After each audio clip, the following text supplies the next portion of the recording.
Hi, this is Jenny Lesko here with Rental Magazine. I'm here with George McIntyre from Case, and we are in the new SV340 skid steer here in Twin Lakes, Wisconsin, taking a look at some of the new features. And for the rental market, what can you tell me about the controls that will either make it simpler for the operator, or what can you tell me to help the rental companies better prepare their customers for using the machine? Yeah, for the rental customers, it actually makes sense for them to purchase a machine with EH controls, so electro-hydraulic controls.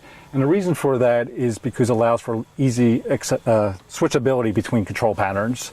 So on our SV340 here, this is an EH machine, and we have a switch on there that allows you to easily switch between the ISO control pattern and the EH control pattern. So a customer that's comfortable with either one of those will be able to switch to what they like. We do have different hydraulic systems available with high flow. So we have a standard high flow system, which is at 38.7 gallons per minute at 3450 psi. But we also have an enhanced high flow as well, which is a 4000 psi system at 35 gallons per minute. But for most rental customers, I would think the standard high flow system would be probably appropriate for most of the attachments that they would rent out.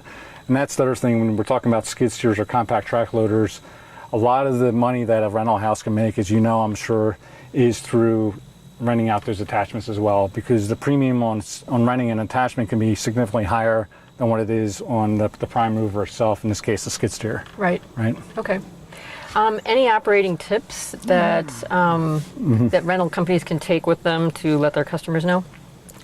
Correct. So the way the machine's set from the factories is in the default with our EH control systems is in medium. So what that allows is it's in terms of speed and control, it's at a medium setting.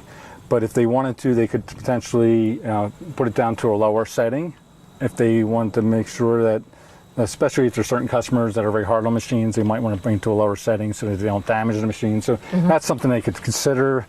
But in general, I mean, I think it's important that the rental companies make sure that the customers that rent out the machine are trained on the operation of it. So what do the individual controls do? Ride control works really well when you get a little bit of speed in the machine. So anything above like 3 miles per hour is good.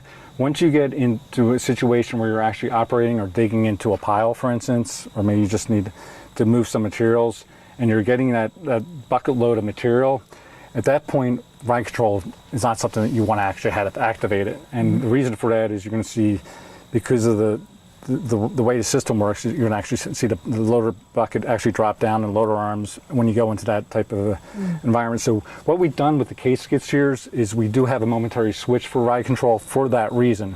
So when an operator goes to operate, there's a switch on this right-hand control lever here. It's a momentary switch. So when they want ride control to be operated, they simply push in that button and ride control is activated. So when they go into a pile and they don't want that, they want the system to actually be able to dig hard into the pile and not have the ride control interfering with that, they can just let go of that button. George, one of the challenges for rental companies, of course, is dealing with the Tier 4 maintenance issues. And I know that our readers definitely want to minimize the complications that go along with that technology as much as possible. What can you tell me about this machine and how they can deal with it? Yeah, with our new SV340 model, first of all, it is Tier 4 final, and Case was the first in the industry to go Tier final across the board with the skid steer and compact track loader lineup. But also, when you look at this particular model today, which we're in the SV340, this model uses an SCR system, so selective catalytic reduction, and with that, we don't have any regeneration or a DPF filter that needs to be replaced. So it's maintenance free. There is a depth fill up, so there's depth fluid that it takes, but really that is the only thing that an operator would need to do. We have a release under pressure fittings. Okay, and what that means is, especially for a rental customer that's not maybe renting a skid steer all the time and having to operate different types of attachments versus like an owner that has it all the time and knows what he's dealing with, it can be frustrating for a rental customer when they're not able to hook up an attachment. Right. Okay. And a lot of times that's because of the system pressure that's built up in a high flow system. So we have a release under pressure fittings, and what you simply do is push in on the fitting when you have a hydraulic hoses attached to it, and it releases the pressure in there. Okay. And with that pressure released, it allows you to actually attach the next attachment a lot easier.